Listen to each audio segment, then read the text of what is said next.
नमस्कार बच्चों, जैसा कि आप सभी को विदित है कि हमारे संस्थान के द्वारा बीएड पार्ट 1 और बीएड पार्ट 2 के लिए अनेक प्रकार की कक्षाओं का ऑनलाइन माध्यम से, वीडियो के माध्यम से एक प्रयास किया जा रहा है कि सभी बालकों को विषय वस्तु का अच्छा ज्ञान हो, वो परीक्षाएं अच्छे से कर पाएँ।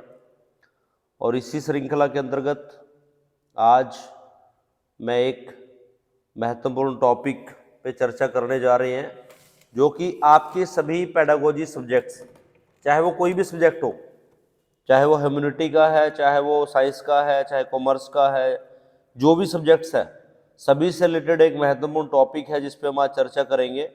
And the name of topic is lesson plan.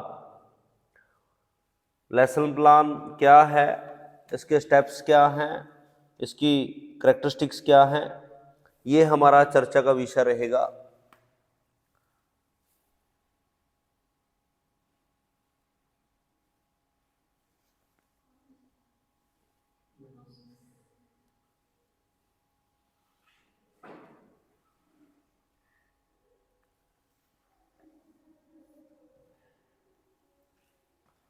In general यदि मैं आपसे पूछूं तो आप क्या कहेंगे, पाठ्य योजना क्या होती है अकॉर्डिंग टू यू? हाँ जी, आप क्या कहोगे, पाठ्य योजना किसे कहते हैं? आएगा ये प्रश्न पक्का सामाजिक अध्ययन में। कौन सी कार्य योजना? किस चीज की कार्य योजना? शिक्षा से संबंधित कार्य योजना।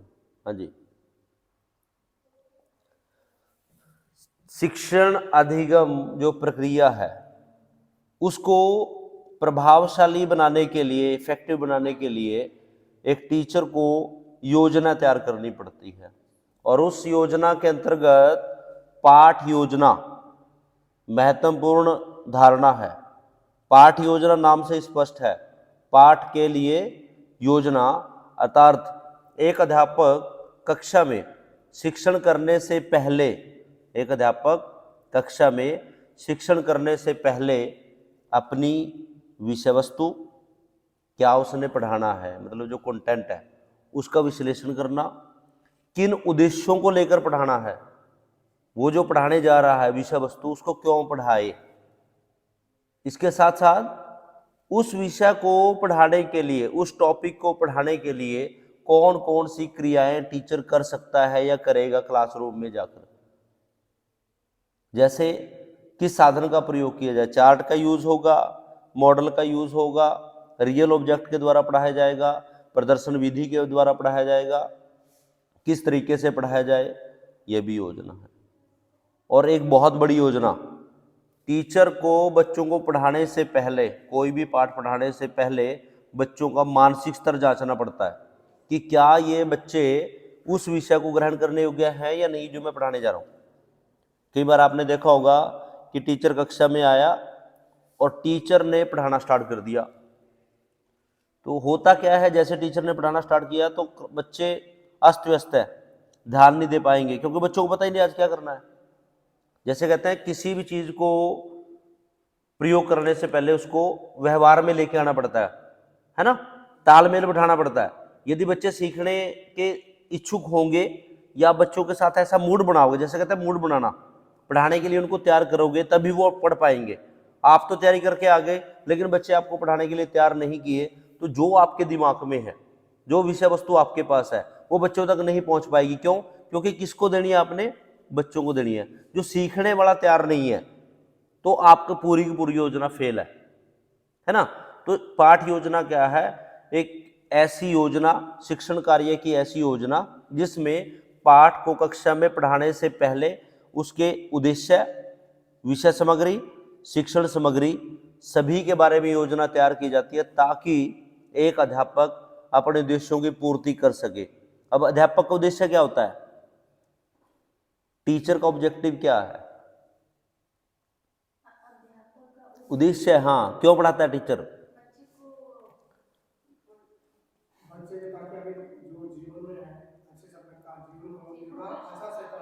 जीवन बाद की बात है। सबसे पहला टीचर का उद्देश्य होता है, उसको सिलेबस दिया गया है, पाठ्यक्रम दिया जाता है, टीचर चाहता है कि जो मेरे पास सामग्री है, जो विषय वस्तु है, वो बालकों तक पहुंच जाए। सब बच्चे एक समान नहीं होते, हर एक बच्चा इंडिविजुअल है, स्पेशल भी है, विशिष्ट भी है। कक्षा कक्षा में अनेक प्रकार के मानसिक स्तर के बच्चे होते हैं। तो टीचर ने सभी बच्चों का विश्लेषण करने के बाद उनकी योजना बनानी है। कुछ बहुत ज़्यादा इंटेलिजेंट है, कुछ स्लो लर्नर होते हैं, कुछ बिल्कुल सीखने वाले नहीं होते, कुछ स्पेशल बच्चे होते हैं। स्पेशल में स्पेशल भी पॉजिटिव नेगेटिव दोनों तरफ हो सकता है। जिनका IQ लेवल बहुत अच्छा है, कई बार टीचर करा रहा है तो टीचर से पहले तैयार है सामान, टीचर ने बोला नहीं, उन्होंने कर दिया, फटाफट करके टीचर कॉपी चेक करा दी, फिर शरारतें करेंगे। वो जिन बच्चों ने नहीं किया उनकी शिकायत करेंगे, उनका जो है मजाक उड़ाएंगे, तुझे आता नहीं है, मैंने तो कर दिया। फिर वो कहेंगे मैं बताऊं तेरे को। इनडिसिप्लिन क्रिएट करते हैं। कुछ ऐसे बच्चे होते हैं वो 10 बार पढ़ाने के बाद भी नहीं सीख पाएंगे, करेंगे नहीं काम, या तो वो नकल मारेंगे या टीचर को नहीं बता पाएंगे। तो सबसे बड़ी बात ये है, पाठ योजना क्या है, जैसा कि डेफिनेशन में कहा गया है। पाठ योजना क्या है? पाठ योजना उद्देश्य, सामग्री। उद्देश्य मतलब टीचर के उद्देश्य क्या होते हैं? ज्ञान, बोध, प्रयोग, संश्लेषण, विश्लेषण, मूल्यांकन। छोटे शब्दों में इनको 4 में भी आप कह सकते हो। ज्ञान है, बोध है, प्रयोग है और कौशल। ज्ञान, बोध, प्रयोग और कौशल, ये टीचर के उद्देश्य हैं। जो उसने पढ़ाने जाना है, जो बच्चों को चीजें देनी है, उन देने के पीछे 4 उद्देश्य होते हैं। कौन से? ज्ञान, बोध, प्रयोग, विश्लेषण, संश्लेषण और मूल्यांकन। लेकिन इसकी जगह सभी को मिला के आप यूज कर सकते हो कौशल। ज्ञान, बोध, प्रयोग और कौशल। ज्ञान, बोध और प्रयोग और कौशल, ये 4 किसी भी टीचर के 4 उद्देश्य होते हैं। हम जब अपने व्यवहार की बात करें तो हमारे व्यवहार के 3 पक्ष हैं, ज्ञानात्मक, भावात्मक और क्रियात्मक। ये जो हमारा पोर्शन है ये ज्ञानात्मक है। क्या होता है ज्ञानात्मक? यस। कौन सी ज्ञानात्मक व्यवहार में कौन सी क्रियाएं आती है? हाँ जी, हाँ हाँ हाँ। कॉग्निटिव बिहेवियर जो है उसमें आपके बुद्धि, तर्क, विश्लेषण, प्रत्यास्मरण, सूचनाओं को दोहराना और लॉजिक, आपका ये सारी के सारे चिंतन करना, तर्क करना, समस्या समाधान करना, मानसिक उद्वेलन, जितने भी प्रकार की सारी क्रियाएं आपकी ज्ञानात्मक पक्ष की क्रियाएं। उसके बाद आता है भाव। ज्ञान, भाव और क्रिया, जब तीनों लेवल पे आपका परिवर्तन होता है तब आपके व्यवहार में परिवर्तन आता है। आज के समय की विडंबना क्या है कि हम ज्ञानात्मक पर बहुत काम कर रहे हैं। बच्चों को पढ़ाने पे 90% नंबर आने चाहिए, 80% नंबर आने चाहिए। तो उसके साथ साथ क्या है, भाव और क्रिया का जो पक्ष है वो छूट जाता है। तो कई बार आपने देखा होगा कुछ बच्चे नंबर ले लेते हैं, जॉब भी ले लेते हैं, लेकिन कुछ समय के बाद एडजस्टमेंट नहीं कर पाते इन्वायरमेंट में। या तो वो जॉब छोड़ देते हैं, या जॉब में भी सेटिस्फाई नहीं है, या कुछ सुसाइड कर लेते हैं, है ना। तो वो क्यों कर लेते हैं? क्योंकि उनका ज्ञान में तो चेंज हो गया, भाव और क्रिया में वो चीजें, अपने व्यवहार में वो परिवर्तन ही नहीं कर पा रहे। शिक्षा क्या कहती है? जो आपको परिस्थितियों के अनुसार एडजस्टमेंट करना चाहिए वही शिक्षित है ना। समय के अनुसार निर्णय ले ले। पढ़े लिखे होना, साक्षर तो होना और शिक्षित होना, दोनों में ये फर्क है। आप साक्षर तो हो सकते हो लेकिन शिक्षित नहीं हो सकते। साक्षरता का मतलब क्या है? आपने डिग्री ले ली, PhD की डिग्री ले ली, अच्छे मार्क्स ले लिए, तो आप साक्षर तो हैं, पढ़ लिख सकते हैं, आपको विषय वस्तु का ज्ञान है, लेकिन उस ज्ञान के द्वारा आपके व्यवहार में परिवर्तन ही नहीं हुआ, आपके अंदर कोई चिंतन ही नहीं आया, आप परिस्थितियों के साथ एडजस्टमेंट नहीं कर पाए, समय पे कोई डिसीजन ही नहीं ले पाए, तो आपके पढ़े लिखे होने का क्या फायदा। तो पाठ योजना क्या है? पाठ योजना उद्देश्य जो मैंने अभी बताया, सामग्री, सामग्री का मतलब क्या है? टीचिंग लर्निंग मटेरियल, शिक्षण अधिगम सामग्री, शिक्षण को पढ़ाने के लिए जिन साधनों का प्रयोग करते हैं वो क्या है? सामग्री है। चार्ट है, मॉडल है, डस्टर है, पॉइंटर है, इंटरनेट है, टीवी है, एवरीथिंग इज देयर। और निर्देशात्मक सामग्री के अनुसार पाठ के कक्षा शिक्षण की योजना, क्लासरूम में, कक्षा कक्ष में पढ़ाने के लिए जो योजना बनाते हैं, और उस योजना में क्या है? अध्यापक के उद्देश्य और सामग्री और अन्य साधनों का प्रयोग किया जाता है। ये सभी साधन मिला के जब टीचर पढ़ाने के लिए जो योजना तैयार करता है, that is called lesson planning. एक दूसरी डेफिनेशन है, पाठ योजना एक शिक्षक द्वारा अपने उद्देश्यों के अनुसार शिक्षण की योजना है। पाठ योजना किसके द्वारा बनाई जाती है? एक शिक्षक के द्वारा, यानी एक टीचर के द्वारा बनाई जाती है। क्यों बनाई जाती है? अपने उद्देश्यों के अनुसार शिक्षण की योजना। मेरे जो ऑब्जेक्टिव है बच्चों को ज्ञान देना, अनुदेशन देना, उन उद्देश्यों के अनुसार जब मैं एक योजना तैयार करता हूँ कक्षा में शिक्षण करने के लिए, उसे क्या कहते हैं, पाठ योजना। साधारण शब्दों में मैं बात करूँ, पाठ योजना पाठ के लिए बनाई गई योजना है जिसमें अध्यापक विषय वस्तु की योजना, उद्देश्यों की योजना और अन्य साधनों की योजना तैयार करता है। समझ में आया? 3 बातें मैंने बताई। पाठ योजना में क्या क्या चीज़ें करती है? सबसे पहले विषय वस्तु की योजना। विषय वस्तु की योजना से अभिप्राय ये है किस विषय को पढ़ाना है, क्या क्या चीजें मैंने पढ़ानी है, कहाँ तक वो लेसन पढ़ाना है। यहाँ गलती करते हैं टीचर, क्योंकि सबसे पहला जो काम होता है पाठ योजना में वो होता है कंटेंट सेलेक्ट करना, किस विषय वस्तु को चुनाव करना, और उस विषय वस्तु को कहाँ तक मैं तैयार करूँ ताकि इतने समय में मैं बच्चों को दे पाऊँ। क्या क्या उसमें क्रियाएं हो सकती है, कैसी उसकी शब्दावली है, क्या उसकी भाषा है, क्या वो बच्चों के मानसिक स्तर के अनुरूप है जो मैं पढ़ाने जा रहा हूँ। कई बार आपने देखते होंगे कि गणित का अध्यापक है, गणित के अध्यापक ने कोई टॉपिक तैयार किया तो जब तक तो वो ब्लैक बोर्ड पे काम करता है टीचर, तो बच्चे साथ के साथ काम करते हैं। टीचर ने ब्लैक बोर्ड पे साफ किया, बच्चों ने नोटबुक बंद कर दी, उनका दिमाग वहीं पे बंद, है ना। तो सबसे पहले पाठ योजना में विषय वस्तु का योजना या विषय वस्तु का विश्लेषण, क्या पाठ पढ़ाएं, कहाँ तक पढ़ाएं, क्या क्या चीज़ें उस पाठ में होनी चाहिए, उसकी भाषा कैसी है, उसके अंदर क्या क्या चीज़ें आ रही है, व्याख्या क्या है, उदाहरण क्या है, ये सारे का सारा समझ में आ गया। उसके बाद उद्देश्यों का वर्गीकरण, उनका उद्देश्यों का विश्लेषण करेगा।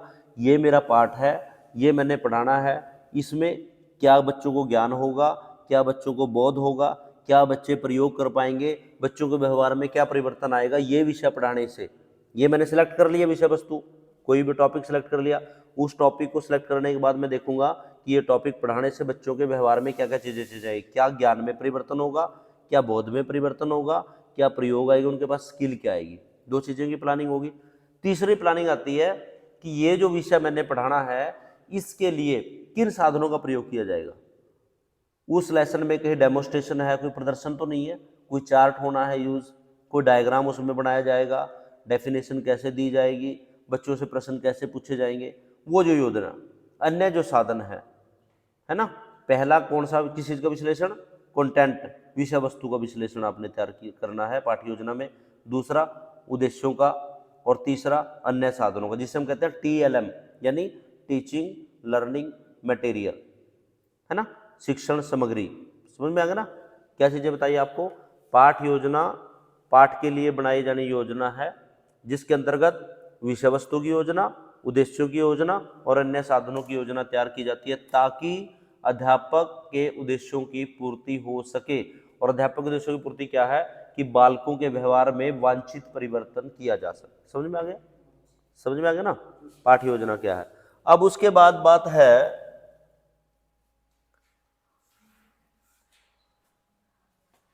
कि इसके पाठ योजना के क्या विशेषताएं हैं। पहली विशेषता है ऑब्जेक्टिव फॉर्मुलेशन, उद्देश्यों का निर्धारण करना। अब वो आपको पता ही चला है कौन से उद्देश्य हैं, कौन कौन से बताए थे। ज्ञान, ये सीक्वेंस में है, आगे ज्ञान के बाद प्रयोग मत डाल देना पेपर में, सारा गलत हो जाएगा। ज्ञान के बाद बोध आता है, बोध के बाद प्रयोग आता है, प्रयोग के बाद कौशल आती है। आप, मैं आपको बोल दूं कि आपने 10 लेसन प्लान पढ़ाए, किसी भी बच्चे को 10 लेसन पढ़ाए, चाहे वो SS के हैं चाहे वो किसी भी सब्जेक्ट के हैं, 10 लेसन पढ़ाने के बाद आपको मैं बोलूं कि आपने एक टेस्ट लेना है, एक परीक्षा लेनी है, तो आप कैसे ले सकते हो। जब आपको पेपर तैयार करना होता है तो क्या क्या चीजें सोचते हो आप, अपनी मर्जी से पेपर तैयार करोगे तो क्या चीजें सोचोगे आप पेपर तैयार करने से पहले। पेपर तैयार करने से पहले क्या चीजें सोचनी पड़ती है। टीचर ने, आपके हेड ने बोल दिया, प्राइवेट स्कूल में जॉब करते हो, टीचर ने बोल दिया कि आपको सामाजिक अध्ययन का क्वेश्चन पेपर, प्रश्न पत्र तैयार करना है, तो क्या क्या चीजें आप देखोगे, कैसे क्वेश्चन डालोगे प्रश्न पत्र में। ये हमारी मर्जी का विषय नहीं है। कभी भी जो पेपर सेलेक्ट किया जाता है, जो पेपर तैयार किया जाता है, वो उद्देश्यों के अनुरूप होता है। पहले हमें उद्देश्य देखने पड़ेंगे। आप देखते होंगे पेपर में 3 पार्ट होते हैं, भाग क, भाग ख, भाग ग, होता है ना क्लासेस में, part A, part B, part C। Part A में कैसे प्रश्न होते हैं, 1-1 मार्क्स वाले। तो जो वो 1-1 मार्क्स वाले क्वेश्चन होते हैं वो आपके नॉलेज ऑब्जेक्टिव से रिलेटेड है। कौन से, नॉलेज। एक एक वाले होते हैं, वस्तुनिष्ठ प्रश्न होते हैं, मैच द फॉलोइंग होते हैं, फिल इन द ब्लैंक्स, ऐसे क्वेश्चन पूछते हैं ना पेपर जब बच्चों से लेते हो आप। उसके बाद पार्ट 2 में भाग ब में बी पार्ट में कैसे क्वेश्चन पूछते हैं, 3 नंबर के 4 नंबर के। इन दो चीजों का वर्गीकरण कीजिए, इसकी व्याख्या कीजिए, 2 चीजों की तुलना कीजिए, ऐसे प्रश्न पूछते हैं, है ना। और तीसरे भाग में कैसे प्रश्न पूछते हैं, आप इस चीज का वर्णन करते हो, उसकी व्याख्या करें, इस चीज का विद डायग्राम यानी चित्र सहित उसकी व्याख्या करें, जो बड़े 8 नंबर या 5 नंबर का प्रश्न होता है। तो वो आपका प्रयोग या कौशल से रिलेटेड क्वेश्चन होता है। तो जो भी क्वेश्चन पेपर तैयार होता है वो उद्देश्यों के अनुरूप होता है। पहले कौन से उद्देश्य होते हैं, ज्ञान के प्रश्न पूछते हो, फिर बोध के प्रश्न पूछते हो, फिर प्रयोग या कौशल के प्रश्न आप पूछते हो। तो उसी प्रकार से सबसे पहले जब आप पाठ योजना बनाते हैं तो आपका क्या पाठ योजना में क्या होता है, उद्देश्यों का वर्गीकरण या उद्देश्यों का निर्धारण। दूसरा इसका क्या विशेषता है, कंटेंट एनालिसिस, ये मैं बता चुका हूं, विषय सामग्री का विश्लेषण। आपने एक लेसन ले लिया, उस लेसन को पहले आप अपने आप पढ़ते हो, स्टडी करते हो। एक अध्यापक क्लास में पढ़ाने से पहले क्या क्या चीजें आएंगी, कैसे उदाहरण दिया जाएगा। पहला आएगा ऑब्जेक्टिव फॉर्मुलेशन, दूसरा कंटेंट एनालिसिस विषय सामग्री का विश्लेषण, तीसरा है एनालिसिस ऑफ टीचिंग एक्टिविटी, कि मैंने टीचर पाठ योजना में कि मैंने पढ़ाने से पहले कौन कौन सी गतिविधियां क्लास में करनी है, कि क्या मैं बच्चों से कोई सहभागिता करा सकता हूं, क्या वाद विवाद हो सकता है इस विषय पे, क्या डेमोस्ट्रेशन हो सकता है। मतलब टीचर ने क्लासरूम में जो जो क्रियाएं करनी है उसकी योजना बनाई जाती है, कि डेफिनेशन मैं ब्लैक बोर्ड पे लिख के दूंगा, है ना। आगे जो विशेषताएं हैं वो मैं किसी प्रदर्शन के माध्यम से कर सकता हूँ, चार्ट के माध्यम से कर सकता हूँ, मॉडल के माध्यम से मतलब कौन कौन सी क्रियाएं टीचर करेगा इसकी प्लानिंग की जाती है। उसके बाद analysis of teaching learning material, ये मैंने आपको बता दिया, जो टीचिंग लर्निंग मटेरियल 3 प्रकार की होती है, दृश्य साधन, श्रव्य साधन और दृश्य श्रव्य साधन। टीचिंग लर्निंग जो मटेरियल है, शिक्षण अधिगम सामग्री 3 प्रकार की होती है, दृश्य साधन, श्रव्य साधन और दृश्य श्रव्य साधन, विजुअल, ऑडियो, ऑडियो विजुअल। समझ में आ गया। जो हमारी सामग्री है 3 प्रकार की होती है, दृश्य, श्रव्य और दृश्य श्रव्य, ठीक है ना। लेकिन जो आपके लेसन प्लान में है सामग्री, उसको बेसिकली 2 भागों में बांटा गया है, एक सामान्य सामग्री और एक विशिष्ट सामग्री। सामान्य सामग्री तो जो हर टीचर यूज करता ही करता है। क्या क्या चीजें टीचिंग में यूज होती है सामग्री में, ब्लैक बोर्ड है, आपका पॉइंटर है, डस्टर है, चौक है, ये तो हर टीचर को चाहिए। वो अलग बात है कि ब्लैक बोर्ड की जगह आजकल स्मार्ट बोर्ड चल गए हैं, स्मार्ट क्लासेस चल गई है, लेकिन उसको बोर्ड काउंट करेंगे, है ना। ये तो सामान्य है। इसके अलावा विशिष्ट क्या है कि जैसे आपने विज्ञान पढ़ाना है, विज्ञान पढ़ाने के लिए आप विज्ञान के टीचिंग एड्स यूज करोगे। हृदय के बारे में आप पढ़ा रहे हो, हार्ट के बारे में पढ़ा रहे हो, जब हार्ट का कोई चार्ट लेके आए, आप मॉडल लेके आए या रियल ऑब्जेक्ट लेके आए, वो कौन सी हो जाएगी, विशिष्ट सामग्री। पाठ से रिलेटेड जब आप विशेष योजना से संबंधित चार्ट, मॉडल, डस्टर, पॉइंटर या रियल ऑब्जेक्ट कोई नई चीज लेके आए ना, उस चीज को एक्सप्लेन करने के लिए, जो सामान्य सामग्री है उससे अलग हटके पाठ को एक्सप्लेन करने के लिए, पाठ का विस्तार करने के लिए, पाठ को बच्चों तक पहुंचाने के लिए जो आप अलग से सामग्री तैयार करते हैं, उसे कहते हैं विशिष्ट सामग्री, ठीक है ना। तो इसमें क्या करते हैं आप, जो आपके शिक्षण अधिगम सामग्री है उसका विश्लेषण करते हैं, कौन से साधन मैंने प्रयोग करने हैं, दृश्य करने हैं, श्रव्य करने हैं, दोनों करने हैं, चार्ट, मॉडल, वो सारी चीजें, ठीक है ना। दृश्य में तो यही आ जाएंगे आपके, चार्ट आ जाएंगे, मॉडल आ जाएंगे, रियल ऑब्जेक्ट आ जाएंगे। आप बच्चों को फसल के बारे में पढ़ा रहे हैं, इसमें सामाजिक अध्ययन में फसलों के बारे में या कृषि का चैप्टर, तो आप कहीं से जो फसल है उसकी बालियाँ ले आए क्लास में बच्चों को एक्सप्लेन करने के लिए, बाजरे की, मक्की का कोई पौधा ले आए, कैसे कैसे विकसित होता है, कौन से क्षेत्रों में पाया जाता है, इसे कहते हैं रियल ऑब्जेक्ट। सच में ही मक्का लेके आए क्लास में, मक्के का पौधा उखाड़ ले आए, उसको जो मक्की का वो भी लगा हुआ है, फिर बच्चों को एक्सप्लेन कर रहे हैं ये मक्के का पौधा है, कौन कौन से क्षेत्रों में पाया जाता है, भौगोलिक क्षेत्र में कहाँ इसकी अधिक पैदावार होती है, कहाँ कम है, तो वो हो गया रियल ऑब्जेक्ट। एक क्या है, आप चार्ट पे मक्के का बना के लेके आए, डायग्राम आपने बना लिया पौधे का और उसको बोल दिया ये ऐसे पाया जाता है, ये कौन कौन से क्षेत्रों में पाया जाता है, एक वो चीज हो जाएगी। एक आप जो है एक टेप लेके आए या कंप्यूटर में जो पेन ड्राइव में डाल के लेके आए, फिर उसमें वीडियो चलाई आपने कि ये देखो ये फसल हो रही है, इस क्षेत्र में पाया जाता है। तो इस प्रकार ये क्या है, आप अपने टॉपिक को पढ़ाने के लिए सामग्री का चुनाव करते हैं, कि कौन से साधनों का मैं प्रयोग करूंगा अपने विषय को पढ़ाने के लिए। तो ये थे इसके ऑब्जेक्टिव, सॉरी कैरेक्टरिस्टिक। उसके बाद मैंने उसके बताया पूर्व ज्ञान परीक्षण प्रणाली, ये बहुत बड़ी चीज है। पीके टेस्टिंग, किसे क्या कहते हैं? पीके टेस्टिंग, पूर्व ज्ञान परीक्षण।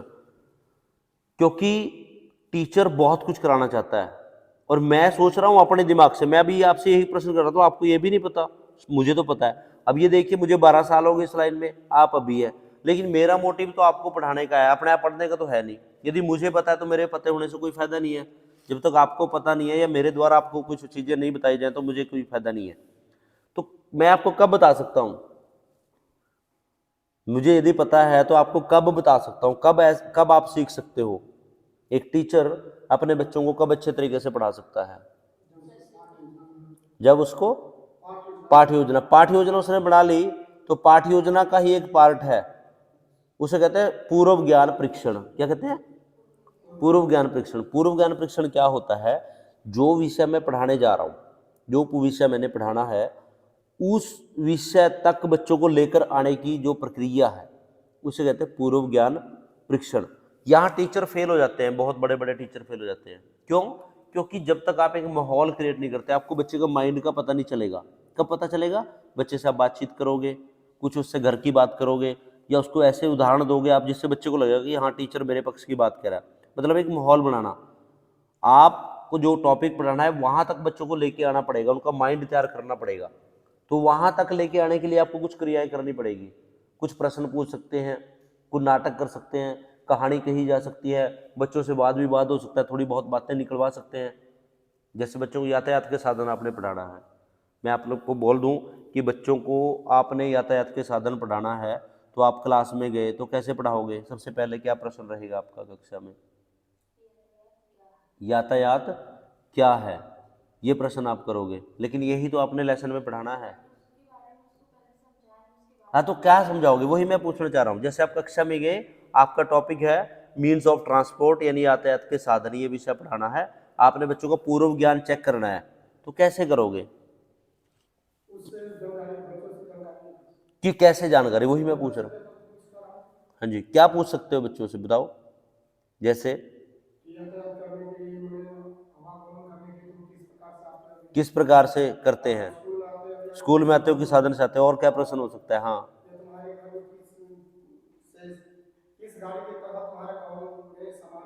सामान आता है। आप इस बारे में कैसे पूर्व ज्ञान परीक्षण करोगे बच्चों का? यातायात के साधन पढ़ाना है बच्चों को, उस टॉपिक तक कैसे लेके आओगे?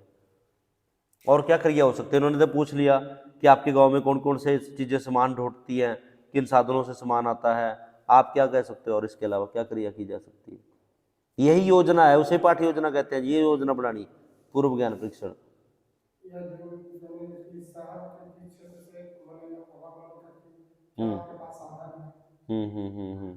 आप बच्चों को जो भी पीके टेस्टिंग होती है ना, वो बच्चे के वातावरण से जोड़ के करानी है, उसके आसपास के, उसको लगे कि यार ये तो मेरे घर का प्रश्न है।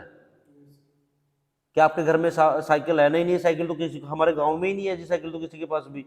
मोटरसाइकिल, हाँ जी उनके पास भी है सर, उनके घर में भी है, बच्चे कहेंगे। और क्या, गाड़ी किस किस के घर में है? कार किसके घर में है? सर कार तो है हमारे पास, उसके पास छोटी है, उसके पास बड़ी है। और क्या क्या चीजें देखिए, बस भी देखते हैं, बस स्टैंड पे जाते हैं तो अपने नाना जी के घर कैसे गए? बस से गए थे। तो वो सोचना पड़ेगा, थोड़ा सा बच्चे के एनवायरमेंट तैयार करना पड़ेगा। तो धीरे धीरे जब 5-7 क्वेश्चन करोगे, कोई एक्टिविटी करोगे, कोई बातचीत सुनाएगा बच्चा अपनी, मैं नाना जी के घर गया था जी, हमारे ये हो गया था, आकाश में मैंने जहाज भी देखा था जी उड़ते हुए, हमारी छत के ऊपर से गया था। मतलब कुछ भी कह सकते हैं बच्चे, वो चीजें जरूरी नहीं कि मैं अपने पास ही कर रहा हूं, ऐसा कुछ भी उत्तर दे सकते हैं वो। मतलब आपने उनको तैयार करना है। जब आपको लगेगा कि यार इसको बहुत कुछ पता है बच्चे को, फिर आप कहोगे बच्चों आपको पता है इसको, इनको क्या कहते हैं? बच्चे कहेगा नहीं सर पता नहीं है। हो सकता है बता भी दें वो, इनको साधन कहते हैं, यातायात के साधन कहते हैं। फिर आप बताओगे उनको, तो क्या करोगे? पूर्व ज्ञान परीक्षण पाठ योजना का एक हिस्सा है, पूर्व ज्ञान परीक्षण जिसे पीके टेस्टिंग कहते हैं। बच्चों को टॉपिक तक लेकर आने के लिए उनको तैयार किया जाता है मानसिक लेवल पे। उनसे आप प्रश्न पूछ सकते हैं, कोई एक्टिविटी कर सकते हैं, कोई वाद कर सकते हैं। और उसके बाद है इसमें पुनरावृत्ति, जिसे हम कहते हैं रिकैप्चुलेशन। ये भी बहुत बड़ी समस्या है। आपने बच्चों को लेसन पढ़ाया, कोई भी लेसन पढ़ाया, और मैंने आपको बोल दिया कि आपने उनसे पुनरावृत्ति करनी है, मतलब लेसन की दोहराई करानी है। पढ़ा दिया, तो आप कैसे प्रश्न पूछ सकते हैं उसमें। यातायात के साधन मैंने पढ़ाया, यातायात के साधन क्या होते हैं और इसके भाग क्रय, स्थल के साधन है, जल के साधन है, वायु मार्ग के साधन है ना। स्थल साधनों में बता दिया कि जैसे रेलवे है, बस है, कार है और अन्य साधन है। इसी प्रकार वायु मार्ग के साधन बता दिए, जहाज है, जहाज में भी अलग अलग प्रकार के हैं, एरोप्लेन है, हेलीकॉप्टर है, जेट है, ये है, वो सारी चीज़ें बता दी। उसके बाद स्थल मार्ग बता दिया, किश्ती है और ये जलयान है, उसमें भी अलग अलग प्रकार के बड़े जलयान है, छोटे हैं और उनको साधन ढोने वाले हैं, सारी चीज़ें बता दी मैंने। तो मैंने पूरा लेसन बता दिया, साधन किसे कहते हैं, यातायात के साधन कौन कौन से होते हैं, आपके हमारे यहाँ कौन से पाए जाते हैं, साउथ में, पूरा आपने लेसन एक्सप्लेन कर दिया। उसके बाद आपने बच्चों का उस पाठ के बारे में थोड़ी थोड़ी सी नॉलेज लेनी है, तो कैसे प्रश्न पूछ सकते हैं। तो प्यारे बच्चों, आज हमने यातायात के साधनों के बारे में पढ़ा, अब मैं आपसे इसके बारे में कुछ बातें हम करेंगे इसके बारे में। तो क्या क्या पूर्व ज्ञान परीक्षण किया जा सकता है।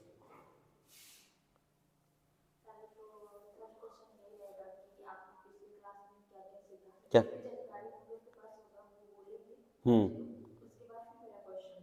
हाँ, फिर उसके बाद और क्या क्वेश्चन आपने नहीं, पहले से ज्ञान नहीं प्राप्त कर, हमने वो लेसन पढ़ा दिया उसको। हाँ हाँ हाँ, नहीं नेक्स्ट क्लास नहीं, पुनरावृत्ति तो उसी लेसन में करनी होती है। जैसे दोहराई कहते हैं ना, एक बार जैसे आप, मैं अभी आपको एक लेसन ये करा रहा हूँ, जैसे लेसन प्लान है, लेसन प्लान कराने के बाद मैं आपसे पूछता हूँ तो बच्चों आज हमने क्या पढ़ा कक्षा में, तो आप क्या कहोगे, सर पाठ्य योजना के बारे में बताया था आपने, बीच में सामग्री के बारे में भी चर्चा हुई, फिर इसके अंदर क्या क्या चीज़ आती है। पुनरावृत्ति जो होती है वो केवल कुछ बातें, लेसन की केवल कुछ बातें, और वो भी एक लाइन या वन वर्ड की बातें, उसे कहते हैं पुनरावृत्ति। कई बार आप पाठ्य योजना बनाते हैं, उसमें लास्ट में कैसे प्रश्न पूछते हैं, यातायात के साधन किसे कहते हैं, इनका वर्णन कीजिए। आपने तुरंत पढ़ाया तो बच्चा वर्णन भी कर देगा। कैसे प्रश्न कह सकता है, यातायात के साधन कितने प्रकार के होते हैं, वो ये बता सकते हैं 2 प्रकार के हो सकते हैं, उसको यही पता है। फिर ये भी बता सकता है वो जल का होता है, स्थल का होता है, ये छोटी छोटी बातें बता सकता है ना। उनके क्या उपयोग है, क्या महत्व नहीं होगा। तो पाठ्य योजना में की विशेषता क्या आ जाएगी, पुनरावृत्ति। समझ में आ गया आपको। नेक्स्ट है, ये बहुत बड़ी चीज है, पुनरावृत्ति क्या होती है। पुनरावृत्ति में पाठ से संबंधित ऐसे प्रश्न पूछे जाते हैं जो फिल इन द ब्लैंक्स, या तो खाली स्थान वाले होंगे। जैसे मैंने पूछ लिया यातायात के साधन डैश होते हैं, तो बच्चे ने बता दिया, उस खाली स्थान में भर दिया 2, या मैंने ब्रैकेट में लिख दिया 2 या 3, तो 2 बच्चे ने भर दिया 3, तो 3 भरा तो सही है, 2 भरा इसका मतलब उसने ध्यान नहीं दिया क्लास में, कुछ 2 भी भर देंगे, कुछ 3 भी भर देंगे। दूसरा पर मैंने पूछ लिया यातायात के साधन जल मार्ग, वायु मार्ग और डैश भी होते हैं, तो तीनों मैंने आगे लिख दिए। फिर बच्चा लिख देगा स्थल मार्ग भी होता है। तो जो फिल इन दी ब्लैंक्स या मैच दी फ्लॉविंग, मैंने इधर गाड़ियां बना दी, तस्वीर, एक तरफ ट्रक बना दिया, एक तरफ बस बना दिया, साइकिल बना दी, जहाज बना दिया, फिर उनको बोल दिया वायुयान के साधन ये, फिर वो मैच दी फ्लॉविंग करेगा, भी बस इसका साधन है, ये इसका साधन है। इस प्रकार के प्रश्न वो होते हैं पुनरावृत्ति। पुनरावृत्ति मतलब लेसन की दोहराई, थोड़ा थोड़ा सा ज्ञान बच्चों ने आज हमने ये पढ़ा, इसके बाद अंदर ये चीजें मुख्य बच्चे कर पाते हैं, उसे कहते हैं पुनरावृत्ति। अब आते हैं स्टेप्स कि लेसन प्लान बनाने के चरण क्या है। सबसे पहला चरण होता है ऑब्जेक्टिव फॉर्मुलेशन, ये मैं बता चुका हूं, ठीक है ना। क्यों, तो पहला स्टेप क्या है, ऑब्जेक्टिव फॉर्मुलेशन, उद्देश्यों का निर्धारण। अब कोई पाठ लेसन का नाम बताओ मुझे, उस पर पाठ्य योजना देखते हैं तैयार करना, बताओ। क्योंकि एक ही विषय है, चाहे सामाजिक अध्ययन कह लो चाहे इकोनॉमिक्स कह लो, वो तो लगभग एक जैसा ही आएगा। कोई विषय बताओ जो आपका, हाँ टॉपिक बताओ। सामाजिक अध्ययन के अंदर आप नहीं, बच्चों का कोई लेसन वाला, भूगोल का बता दो, संविधान का बता दो, इतिहास का बता दो, कोई भी जिसको आप रुचिकर लगता है आपको।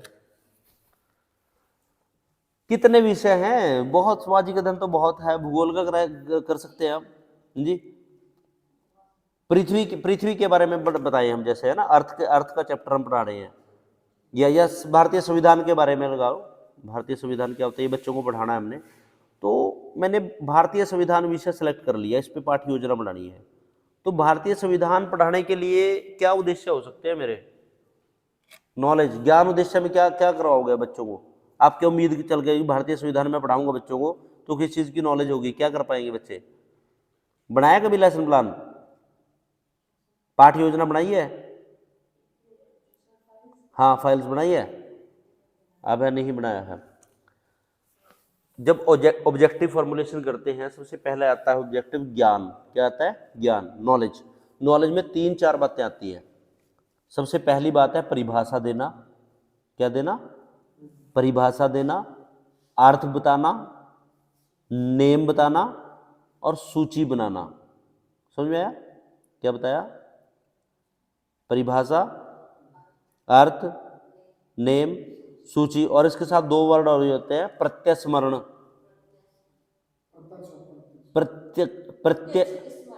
प्रत्यक्ष स्मरण भी कह सकते हो, प्रत्यस्मरण भी कह सकते हो।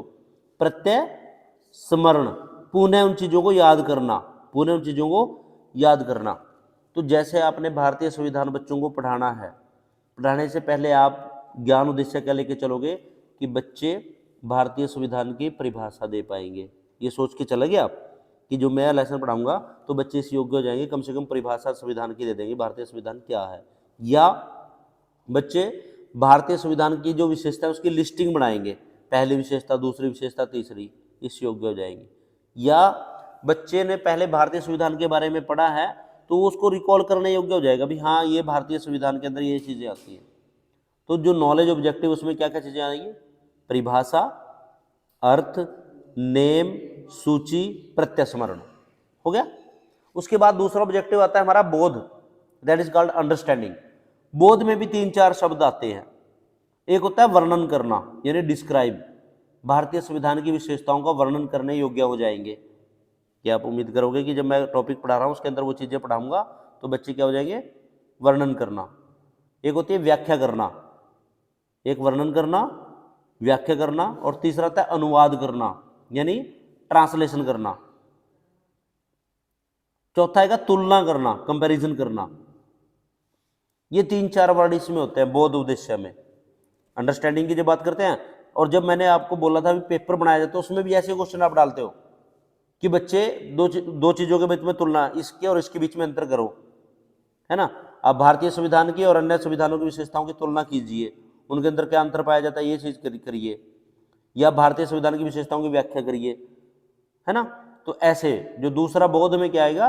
तुलना करना, व्याख्या करना, अनुवाद करना, ये विशेषताएं। तीसरा है प्रयोग, एप्लीकेशन। प्रयोग में क्या है? जो भी लेसन आपने पढ़ाया है उस पाठ के द्वारा पढ़ाए जो नॉलेज मिली है उसका बच्चे अपने दैनिक जीवन में प्रयोग कर पाएंगे। एक ही उद्देश्य है, पाठ से प्राप्त ज्ञान का बच्चे व्यवहारिक जीवन में प्रयोग कर पाएंगे। समझ में आ गया। और चौथा होता है कौशल। तो कोई भी पाठ पढ़ाते हैं उससे कौन से कौशल विकसित होते हैं? श्रवण कौशल, वाचन कौशल, लेखन कौशल, सृजनात्मक कौशल, है ना। किसी चीज को ड्रॉ करना बच्चा सीख जाता है, कल्पना शक्ति बच्चे की विकसित हो जाती है, तर्क शक्ति का विकास बच्चे को हो जाता है ना। आईक्यू लेवल बढ़ जाता है, बच्चा अपनी तरफ से सोचने लग जाता है इन चीजों को। तो पहले लेवल पे जो स्टेप होता है लेसन प्लान में, सबसे पहले क्या करना होता है आपको? उद्देश्य का निर्धारण। दूसरा होता है analysis of teaching learning material.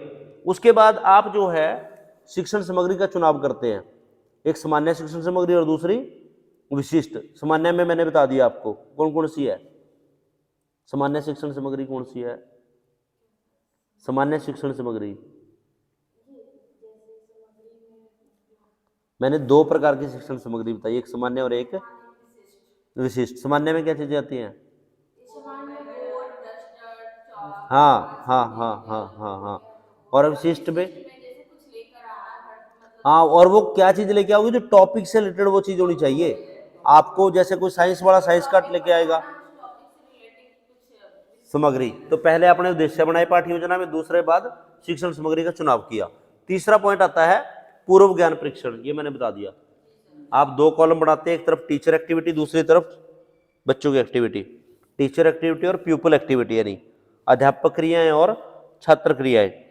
अध्यापक क्रियाओं में आप बात करते हैं कि टीचर ने जो जो एक्टिविटी बच्चों को तैयार करने के लिए की, जैसे मैंने अभी पूछा था आपसे प्रश्न, है ना। फिर पहले अध्यापक ने पूछा कि आपके घर में कौन कौन से साधन है, बच्चे ने कहा कार है, मोटर है, बच्चा रिस्पॉन्स दे रहा। दूसरा, अच्छा आपके पापा सब्जी मंडी में जाते हैं तो कैसे, फिर या कोई क्रिया आ गई, अध्यापक ने क्रिया करते हुए बच्चों से प्रश्न पूछा, फिर उसी प्रकार उत्तर दिया, पूर्व ज्ञान परीक्षण। उसके बाद आता है प्रस्तुतिकरण, उसे कहते हैं प्रस्तुतिकरण, कि आपने पूर्व ज्ञान परीक्षण, अब आपने पढ़ाना है। अब पढ़ाने के भी दो तरीके हैं। प्रस्तुतिकरण में क्या करते हैं, पहला आएगा टीचिंग पॉइंट, उसके बाद आपकी वो सामग्री, प्यूपल टीचर एक्टिविटी, पहला शिक्षण पॉइंट, उसके बाद टीचर एक्टिविटी, उसके बाद प्यूपल एक्टिविटी, और लास्ट में आता है आपका टीचिंग एड्स। इस तरह से चार्ट बनता है, इसमें 3-4 कॉलम होंगे प्रस्तुतिकरण में। आप पहले पॉइंट लिख रहे हो, फिर उसकी एक्सप्लेनेशन दे रहे हैं, बच्चे ध्यान से सुन रहे हैं, फिर आगे ब्लैक बोर्ड का काम है, ब्लैक बोर्ड चार्ट है। ये होता है प्रेजेंटेशन, ये 1.5 से 2 पेज का होता है प्रस्तुतिकरण। चलो, आपने इसमें पूरा लेसन पढ़ाना होता है, मतलब प्रस्तुतिकरण में पूरी एक्सप्लेनेशन देनी होती है, पूरी लेसन की, उदाहरण की, जो भी चीज़ें आप करा रहे हो क्लास में वो चीज़ें। उसके बाद पुनरावृत्ति, ये मैंने आपको बता दिया, रिकैप्चुलेशन, पता चल गया ना पुनरावृत्ति क्या होती है, क्या होती है।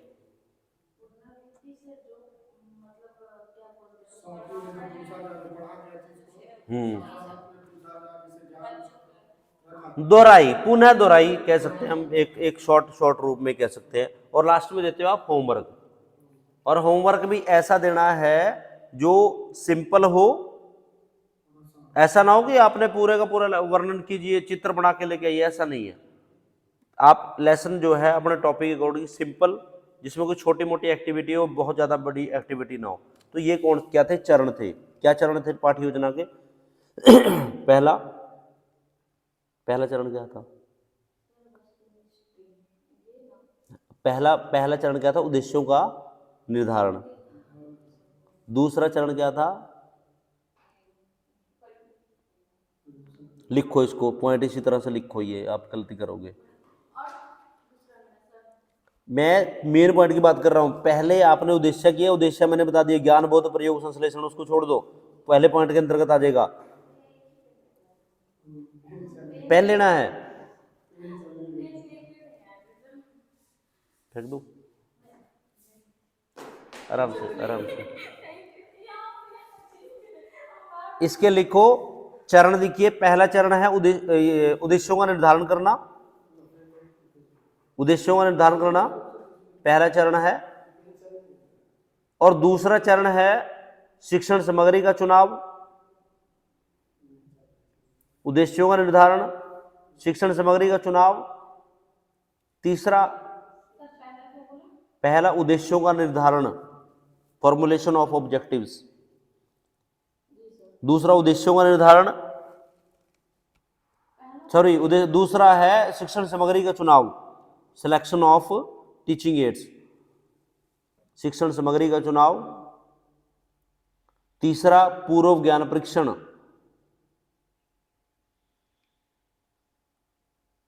हो गया। चौथा प्रस्तुतिकरण, प्रेजेंटेशन, प्रस्तुतिकरण प्रेजेंटेशन। पांचवा पुनरावृत्ति, रिकैप्चुलेशन, पुनरावृत्ति। और लास्ट है होमवर्क, गृह कार्य। हो गया, तो समझ में आया। अभी तक पाठ्य योजना क्या है ये मैं बता चुका हूँ, ये आपको इंट्रोडक्शन में देनी है। पाठ्य योजना की विशेषताएं वो बता चुका हूँ, पाठ्य योजना के चरण आपको बता चुका हूँ। और सबसे लास्ट में हम डिस्कस करते हैं, वो बहुत बड़ी चीज़ है, वो है need and importance of lesson plan, पाठ्य योजना की आवश्यकता और महत्व।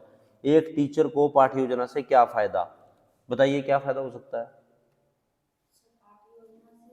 हाँ, टीचर को क्या फायदा, ये क्या आवश्यकता पड़ी टीचर को पाठ्य योजना, टीचर ऐसे भी पढ़ा दे तब भी कोई दिक्कत नहीं है, और पाठ्य योजना बनाए तो उससे क्या, बच्चे को आसानी से समझ में आ सकता है। और 10 पॉइंट लिखने हैं, 1 पॉइंट से बात नहीं चलेगी। और परीक्षा में आएगा ये प्रश्न, मेरे से लिखवा लो, पाठ्य योजना क्या कहते हैं, सामाजिक धर्म में पाठ्य योजना कैसे तैयार करोगे, उसके चरण बताइए। हाँ जी, पाठ्य योजना क्या फायदा है। जी, हाँ जी, और बस हो गया 10 नंबर में।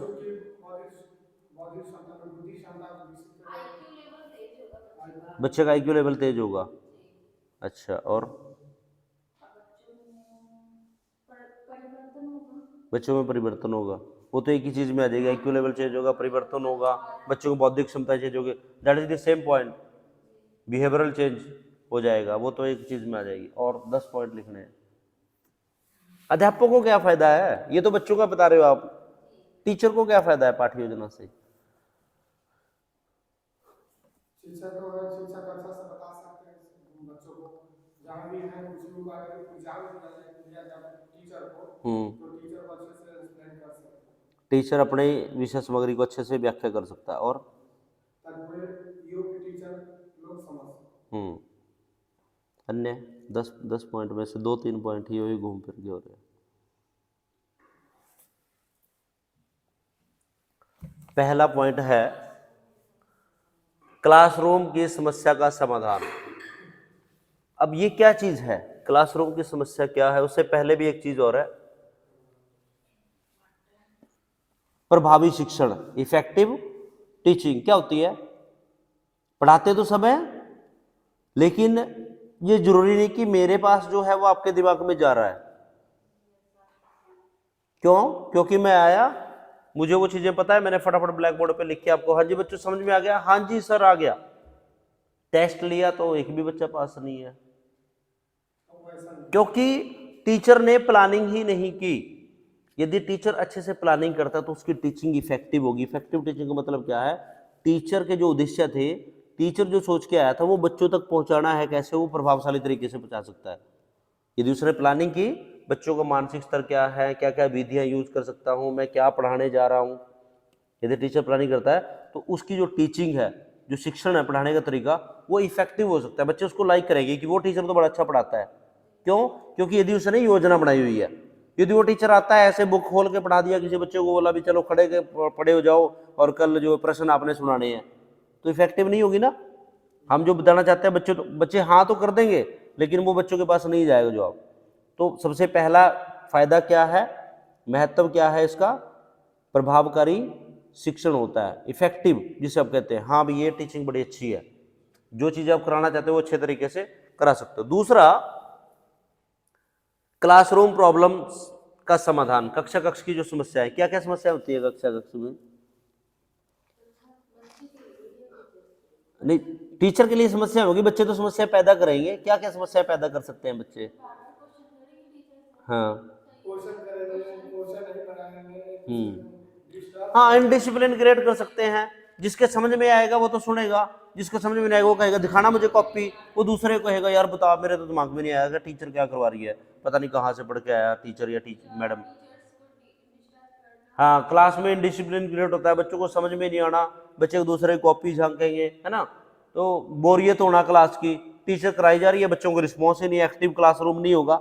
एक्टिव क्लासरूम का मतलब इफेक्टिव जो इंटरेक्शन होती है वो कब होगी? जब टीचर की एक प्लानिंग की हुई है, टीचर उस प्लानिंग के अकॉर्डिंग जब काम करती है तो बच्चों को भी समझ में आता है। तो क्लासरूम जो प्रॉब्लम है, इनडिसिप्लिन, सब्जेक्ट मैटर का समझ नहीं आना, बच्चों के मानसिक स्तर के अनुरूप शिक्षण न होना, है ना, ये क्लासरूम प्रॉब्लम्स है। बच्चों को सीखने में ध्यान ही नहीं है, बच्चे एक दूसरे से शरारतें कर रहे हैं, एक दूसरे कॉपी में देख रहे हैं, टीचर करा रहे हैं, सुन तो रहे हैं लेकिन उनका ध्यान नहीं है। तो जो भी क्लासरूम प्रॉब्लम है उनका समाधान हो सकता है यदि एक टीचर अच्छे से पाठ्य योजना तैयार करता है ना, तो अच्छे तरीके से। नेक्स्ट हो सकता है effective use of TLM, teaching learning जो मटेरियल है उसका प्रभावशाली तरीके से प्रयोग कर सकता है। मतलब वो जो चार्ट मॉडल लेके आया है या रियल ऑब्जेक्टिव लेके आया है, यदि टीचर ने पहले से प्लानिंग किया, कई बार क्या होता है टीचर चार्ट बना के लेके आया लेकिन उसने लेसन प्लान यूज नहीं की। अब जब आप पढ़ाने जाओगे ना, आपके सामने समस्या आएगी। फाइनल टीचिंग प्रैक्टिस जब दोगे आपको बोला जाएगा 5 मिनट पढ़ाओ, 5 मिनट भी नहीं पढ़ा पाओगे। हालांकि लेक्चर 30 से 35 मिनट का होता है या 40 मिनट का, जैसे संज्ञा आपने पढ़ानी है, फिर पढ़ा पाएंगे। होता क्या है कि जब हम चार्ट या मॉडल लेके आते हैं तो या तो टीचर उसको सबसे पहले एक्सप्लेन कर देता है, बच्चे देखे टीचर कुछ लेके आया, उसने अखबार उतारा, बच्चों में संज्ञा के भेद, ये भावात्मक, ये ज्ञानात्मक, ये वो संज्ञा पढ़ाई, बात खत्म। या हमने पूरा लेसन पढ़ा दिया, कहीं तो याद ही नहीं रहता, मैं टीचिंग एड्स भी लेके आई, भाई मेरे तो याद ही नहीं रहा, मैंने यूज ही नहीं की, क्लास भी पढ़ा दी, वो टीचिंग एड्स ऐसे ही रखी रही। फिर लास्ट में जाते जाते कहेगी अच्छा बच्चों में चार्ट भी लेके आई थी, ये दिखाती हूँ मैं आपको। तो ये क्या है, जब उसने लेसन प्लानिंग नहीं की। यदि उसने लेसन प्लानिंग की है तो उसको पता होगा कि जो मेरे चार्ट है, मॉडल है, रील, वो कहाँ पर मैंने यूज कर रहे हैं, डेफिनेशन में दे रही हूँ, दिखाना कहाँ पे मैंने दिखाना है, ना पहले दिखाऊंगी ना बाद में दिखाऊंगी, जब मैंने एक्सप्लेनेशन में कर रही हूँ जिस चीज की, तब जाकर उसको यूज करनी है ना। हाँ हाँ, तो तभी जब किस समय पे आपने जो साधन है आपके वो यूज करने हैं, ये भी बहुत बड़ी कला है। टीचिंग एड्स कहाँ पर मैं यूज करने हैं वो आपको आ जाती है यदि आपने लेसन प्लान किया है। आप उसमें लिख के चलते हो कि यहाँ पर मैंने चार्ट यूज करना है, यहाँ पे मॉडल यूज करना है, ना पहले ना बाद में, तो वो फायदा मिल जाएगा आपको। उसके बाद है कंटेंट एनालिसिस, सामग्री का विश्लेषण, ये मैंने पहले बता दिया। जो भी विषय वस्तु आपको पढ़ानी है, सामाजिक है, विज्ञान है, भूगोल है, पृथ्वी है, अर्थ है, इतिहास है, उस चीज़ का विश्लेषण आप इफेक्टिव तरीके से कर सकते हैं। ये चीज़ें पढ़ानी है, इसमें तिथियाँ हैं, जो भी चीज़ें हैं आपका कंटेंट वो कर सकते हैं। शिक्षण उद्देश्यों की उपलब्धि, अचीवमेंट ऑफ टीचिंग ऑब्जेक्टिव, यदि आपने पाठ्य योजना बनाई है अच्छे तरीके से तो आपका ऑब्जेक्टिव क्या है, बच्चों के व्यवहार में परिवर्तन करना, उनको ज्ञान देना, उनको अच्छी बातें समझाना, या आप जो विषय को पढ़ाना चाह रहे हैं वो अच्छे तरीके से समझ जाएं। वो कब समझेंगे, यदि आपने प्रभावकरण तैयारी की हुई है, योजना यदि आपकी इफेक्टिव है तो आपकी जो है ऑब्जेक्टिव अचीवमेंट हो जाएगी। उसके बाद हेल्पफुल फॉर कंस्ट्रक्शन करिकुलम, निर्माण पाठ्यक्रम में सहायक या पाठ्यक्रम निर्माण में सहायक। पाठ्यक्रम क्या होता है, या पाठ्यक्रम निर्माण में सहायक वर्ड ये यूज हो सकता है। क्या होता है पाठ्यक्रम, करिकुलम क्या है, ये प्रश्न भी आएगा कल के पेपर में।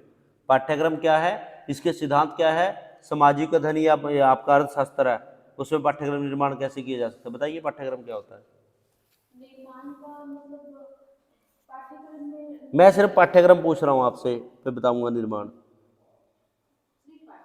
पाठ्यक्रम क्या होता है, करिकुलम किसे कहते हैं। हाँ जी, विषय वस्तु एक अलग चीज है, सिलेबस होता है विषय वस्तु। मैं करिकुलम की पाठ्यक्रम की बात कर रहा हूँ, पाठ्यक्रम एक अलग चीज है और पाठ्य वस्तु या सिलेबस अलग, करिकुलम अलग है, सिलेबस अलग है। मैं करिकुलम पूछ रहा हूँ क्या होता है। आपकी बार सेकेंड ईयर में पेपर है ना, नॉलेज एंड करिकुलम, तो मैंने बताया भी होगा यदि आपने क्लास लगाई है।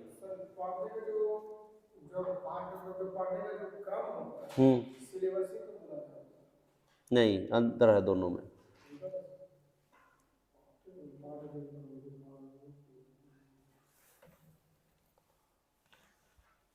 एक विद्यालय के वो सभी कार्यक्रम या वो सभी गतिविधियां जो कक्षा में और कक्षा से बाहर पूर्ण होती है वो पाठ्यक्रम है, या वो सभी गतिविधियां जिनके द्वारा एक बालक के व्यवहार में परिवर्तन किया जा सकता है, उसमें शैक्षिक और गैर शैक्षिक दोनों प्रकार की क्रियाओं को शामिल किया जाता है, उसे पाठ्यक्रम कहते हैं। जैसे क्लासरूम की टीचिंग, पढ़ना पढ़ाना, इसके साथ खेल के ग्राउंड में काम करना, मॉर्निंग असेंबली, प्रातःकालीन सभा, अन्य गतिविधियां, सह पाठ्यगामी क्रियाएं, एनसीसी का camp, social useful productive activity. पाठ्यक्रम क्या है, पाठ्यक्रम से अभिप्राय उन क्रियाओं से है जो एक विद्यालय के अंदर और बाहर पूर्ण होती है। इसमें अध्यापक और विद्यार्थी के प्रत्यक्ष और अप्रत्यक्ष अनुभव भी शामिल होते हैं। अब ये जरूरी नहीं कि जो चीज़ मैं पढ़ा रहा हूँ वही पाठ्यक्रम है, मेरे चले जाने के बाद आप इनसे कैसे बात कर रहे हैं ये भी पाठ्यक्रम है, बच्चे एक समूह में कैसे काम करते हैं ये भी पाठ्यक्रम है। कुछ बच्चे पढ़ने लिखने में आगे हो सकते हैं, कुछ खेल के ग्राउंड में अच्छे हो सकते हैं, वो भी पाठ्यक्रम है। तो जब हम पाठ योजना बनाते हैं तो पाठ योजना से एक टीचर को फीडबैक मिलती है कि इस तरीके से पढ़ाने से बहुत अच्छा काम हो सकता है, तो वो क्या है, फिर अपने सुझाव दे सकता है पाठ्यक्रम निर्माण के लिए। यदि हमने करिकुलम बनाना है ना, वो है सिलेबस। जब केवल आप कक्षा में और शैक्षिक गतिविधियों की बात करते हैं, कक्षा में और शैक्षिक गतिविधियां, और जो गतिविधियां आपके ज्ञानात्मक पक्ष से संबंधित है वो होता है सिलेबस, उसे कहते हैं पाठ्य वस्तु। क्या कहते हैं, पाठ्य वस्तु। लेकिन पाठ्यक्रम इससे बहुत बड़ी चीज है। पाठ्यक्रम में तीनों चीजें आती हैं, ये और ये ये क्या था, और ये क्रियात्मक। इन तीनों चीजों में परिवर्तन करने के लिए जो क्रियाएं बनाई जाती है उसे क्या कहते हैं, पाठ्यक्रम। और इसमें परिवर्तन करने के लिए जो काम बनाया जाता है उसे क्या कहते हैं, ज्ञानात्मक। समझ में आया थोड़ा सा? तो मेरा मतलब क्या है, यदि आपने अच्छा पाठ्यक्रम बनाना है तो यदि आप पाठ्य योजना के माध्यम से पढ़ाते हैं तो आप एक पाठ्यक्रम निर्माण में एक सुझाव दे सकते हैं कि पाठ्यक्रम निर्माण को कैसे और प्रभावशाली बनाया जा सकता है पाठ्य योजना के माध्यम से। नेक्स्ट है विशेष अभ्यर्थियों के लिए सहायक।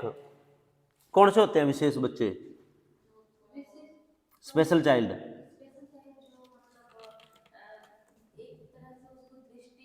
हाँ हाँ, कौन कौन से उनमें से एक दो बताओ। अब दृष्टिबाधिता आपने बता दी। हाँ हाँ, कोई बात नहीं, आप भी सोचिए। चिंतन शक्ति जितनी विकसित होगी परीक्षाएं उतनी अच्छी होंगी। चिंतन विस्तार,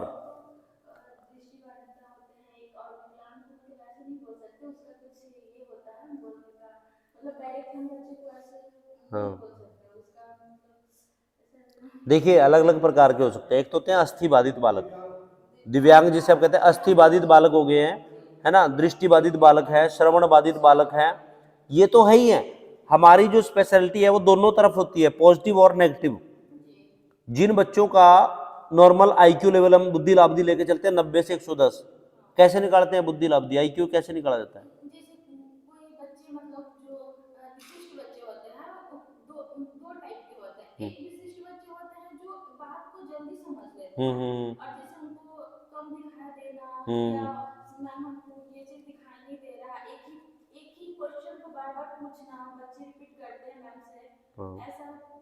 तो ऐसे बच्चे होते हैं क्लास में जो सबसे पहले काम कर ले, 100 में से 100 नंबर लेके आए, वो भी विशिष्ट है? वो विशिष्ट नहीं है। हाँ जी, उसी को, यही गलत है। मैंने अभी बोला ना, विशिष्टता दोनों तरफ होती है। जिन बच्चों का लेवल 90 से 110 के बीच में होता है वो सामान्य बच्चे हैं। इससे ऊपर जो जाएंगे वो भी विशिष्ट है, इससे नीचे जो जाएंगे वो भी विशिष्ट है। वो पॉजिटिव साइड के विशिष्ट है, गॉड गिफ्टेड हो सकते हैं, क्रिएटिव हो सकते हैं। विशिष्ट क्यों कहा गया है? अब कुछ बच्चे जिनका आईक्यू लेवल 120, 130, 140 है, आपने कक्षा में काम कराया, 2 मिनट में फटाफट काम करके,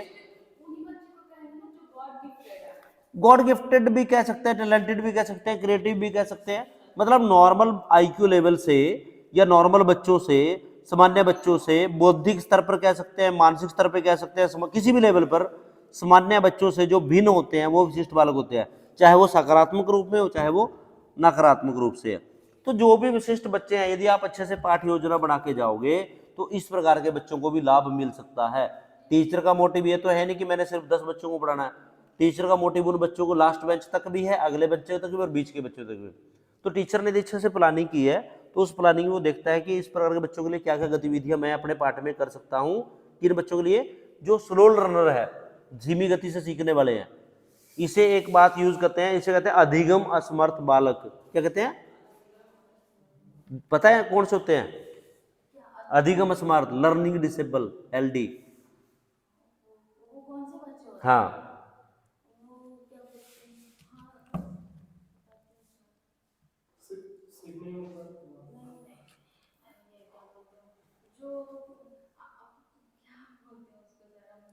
कुछ बच्चों को लिखने पढ़ने समझने में समस्याएं होती है, इसे कहते हैं लर्निंग डिसेबल।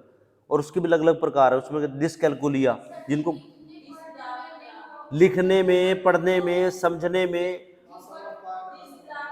डिसग्राफिया, डिसकैलकुलिया, है ना, इस प्रकार की जो समस्याएं हैं पठन से संबंधित है। आपने बच्चों को पढ़ने के लिए कहा, वो पढ़ रहा है, उसको जो चीजें आती है उसको तो फटाफट पढ़ रहा है, जैसे मुश्किल शब्द आया 2-3 छलांग लगा के आगे। या कुछ बच्चों को लिखने में समस्या है, बी और डी में अंतर नहीं कर पाएंगे, एक जैसी आकृतियां उसमें अंतर नहीं ढूंढ पाएंगे, उनको लगता है सेम सेम है। हाँ, मतलब मेरा मोटिव यहाँ आपको ये चीजें बताने का ये है कि जो स्पेशल बच्चे हैं उनके लिए भी यदि पाठ्य योजना बनाई जाती है तो उनके लिए भी सहायक हो सकता है। और एक मूल्यांकन में सहायता, यदि आपने अच्छी पाठ्य योजना बनाई है तो उससे आप बच्चों को जज कर सकते हो। अच्छे तरीके से पढ़ाओगे तो उसी प्रकार से इफेक्टिव आपका मूल्यांकन भी होगा। ये प्रश्न भी कल परीक्षा में आएगा ही आएगा। मूल्यांकन क्या है, इसकी आवश्यकता, महत्व और मूल्यांकन की तकनीकें पढ़िए। तैयार किया ये क्वेश्चन। देखो बेटा कल आपका पेपर है।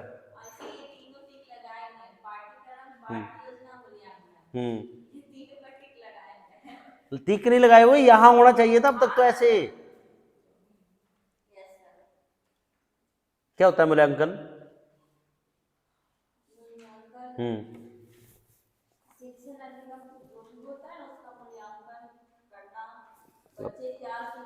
यदि ये प्रश्न आ गया मूल्यांकन की धारणा, चलो 16 नंबर को तो छोड़ो, मैं 4 नंबर में कहता है कॉन्सेप्ट ऑफ इवैल्यूएशन, मूल्यांकन की धारणा। आज आप परीक्षा में बैठे हो तो क्या लिखोगे इसमें? हाँ जी श्रीमान, मूल्यांकन की धारणा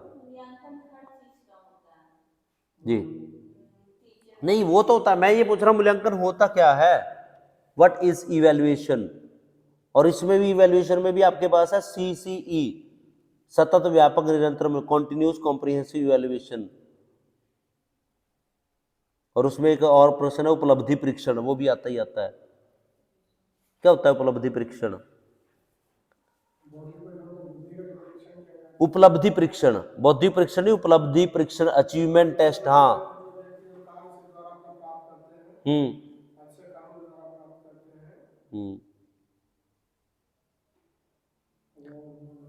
मैं आप लोगों से कमिटमेंट करता हूँ, बीएड सेकंड ईयर आपने यदि अच्छे से करनी है ना तो आप 15 दिन पहले क्लास लगाने के लिए आओ, पक्का। क्योंकि बार बार आने से अच्छा है कि एक बार अच्छे आ जाओ। ये जो 4 प्रश्न मैंने बताए ना, ये प्रश्न आएंगे पेपर में, चाहे सारी रात बैठ के उसको तैयार करो, पॉइंट वाइज तैयार करो। मूल्यांकन, उपलब्धि परीक्षण, पाठ योजना, हाँ हाँ ये ठीक तो लगी रहने दें, मैं ये कह रहा हूँ आपके पास होना चाहिए। मूल्यांकन का फायदा क्या है? यही जो मैंने फायदे बताए ना, यही मूल्यांकन के फायदे हैं। क्या क्या फायदा है बताओ, क्या फायदा है मूल्यांकन करने से? क्या फायदा है? अध्यापक बच्चों का वर्गीकरण कर सकता है, मार्गदर्शन कर सकता है, पाठ्यक्रम की संरचना कर सकता है, उपचारिक शिक्षण कर सकता है, बच्चों की कमियों का पता लग सकता है, बच्चों की निपुणता का पता लग सकता है, कितने सारे पॉइंट हो सकते हैं। तो थोड़ा सा, हाँ जी,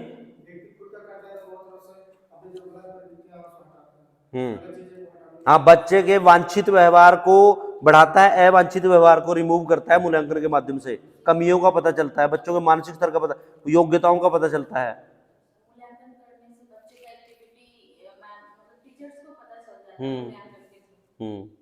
तो फिर फायदा क्या होता है? रेमेडियल उपचारिक शिक्षण कर सकता है टीचर। उपचारिक शिक्षण, रेमेडियल टीचिंग क्या होती है पता है? उपचारिक शिक्षण किसे कहते हैं?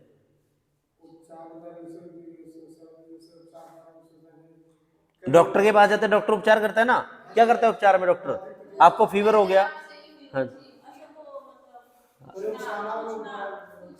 क्या पूछता है?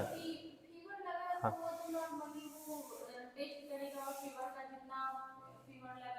हाँ तो फिर आप डॉक्टर के पास गए, ठीक है, डॉक्टर आपको बोला डॉक्टर मुझे बुखार है, तो ऐसे तो मानेगा नहीं वो, तो चेक करेगा। आपके कहने से क्या होगा, आप है भी नहीं फिर भी बोलोगे। आपको फीवर आ गया, उसने देख लिया भी 102 डिग्री फीवर है, तो वो क्या करता है? आपको मेडिसिन देता है। और मेडिसिन से पहले क्वेश्चन और करता है, कल फिर दिखाना है आपने कितना फर्क आप में हुआ नहीं हुआ, आपने बताना है मुझे।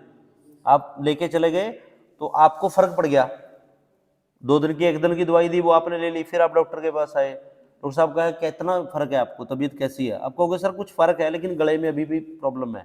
वो फिर उसमें कोई और टैबलेट चेंज कर देगा, कहेगा अब इसको ले लो शायद आप ठीक हो जाओगे, कुछ कमी पेशी रही तो दिखा देना। उसी प्रकार teacher is a doctor in the classroom. There are some students who are not able to learn the at first time. जो भी चीजें आपने बताई उसको प्रथम बार समझ में आ जाएगा, ऐसा कुछ नहीं है।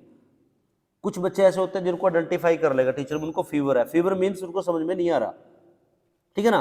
टीचर ने उनको एक बार पढ़ाया, पहली दवाई दी डोज की, देखेगा थोड़ा सा फर्क पड़ा, हाँ भी ये चल सकते हैं बच्चे, फिर दूसरी डोज दी। रेमेडियल टीचिंग, उपचार करना, ऐसे बच्चों का उपचार, ऐसे बच्चों का शिक्षण जो पढ़ने में असमर्थ हैं या जिनको समझने में समस्या है, जिनको सीखने में समस्या है, उस प्रकार के बच्चों को बार बार जब शिक्षण दिया जाता है उसे कहते हैं उपचारिक शिक्षण। तो और हो सकता है आपका शिक्षक गतिविधियों और छात्र गतिविधियों के रूप में शिक्षण गतिविधियों का कि टीचर जो है, टीचर की कौन सी एक्टिविटीज होंगी और स्टूडेंट्स की कौन सी एक्टिविटी होगी, पाठ्य योजना से तय हो सकता है। और लास्ट में है शिक्षण रणनीतियां, क्या होती है रणनीति, स्ट्रेटजीज जिसे कहते हैं इंग्लिश में। दो प्रकार के वर्ड है, एक है शिक्षण विधि और एक है शिक्षण रणनीति। Teaching strategies and teaching method अलग अलग चीजें हैं। क्या होती है रणनीति? मतलब मुझे बच्चों को कैसे किस तरह से हम पढ़ाएंगे ताकि बौद्धिक बुद्धि क्षमता विकास हो। वो क्या है? रणनीति का मतलब होता है मैम, मतलब टीचर खुद से, जैसे आप एग्जांपल बताए थे कि खुद से घर पे मतलब देख कर जाना है कि हमको क्लासरूम में क्या बच्चे को पढ़ाना है। मतलब एक तरह से वो एग्जांपल और रणनीति तैयार करके लाते हैं घर से और डील करते हैं बच्चों के सामने कि बच्चों मतलब इतना डिफाइन समझ जाएंगे, हमको ये करके आएंगे। तो शिक्षण रणनीति ये होती है जो सडन ही हम इस प्रकार की योजना बनाते हैं जिसमें हमारी पहले से कोई प्लानिंग नहीं है। सडन आपकी दिमाग में आएगा कि इस टॉपिक को मैं कहानी के द्वारा कर सकता हूँ या मैंने कोई नाटक कराना है। हाँ, मतलब होता है पहले से, फिर तुरंत उसमें ऐसी चीजें आ जाती है कि जो मैंने अपने मेथड में नहीं डाला। उसको मेथड क्या होता है? जो पहले से प्लान्ड है। स्ट्रेटजी क्या है? जो सडन आप जो है परिस्थितियों के अनुसार उस चीज को योजना बनाते हैं। तो जितने भी प्रकार की टीचिंग स्ट्रेटजीज है, नहीं जो हमारी रणनीतियां हैं, वो पाठ्य योजना के माध्यम से हम अच्छे तरीके से तैयार कर सकते हैं। इंटरेक्टिव क्लासरूम कम्युनिकेशन, कक्षा कक्ष की यदि प्रभावशाली इंटरेक्शन हमने बतानी है तो पाठ्य योजना के माध्यम से हो सकती है। टीचर क्लास में आएगा, बिना पाठ्य योजनाएं बातचीत करेगा तो वो प्रभावकारी नहीं होगी, विषय से भटक जाएंगे, इधर उधर हो जाएंगे। यदि हमने विषय से रिलेटेड इफेक्टिव क्लासरूम में बातचीत रखनी है तो वो पाठ्य योजना के माध्यम से संभव है। तो प्यारे बच्चों, समझ में आया? क्या समझ में आया?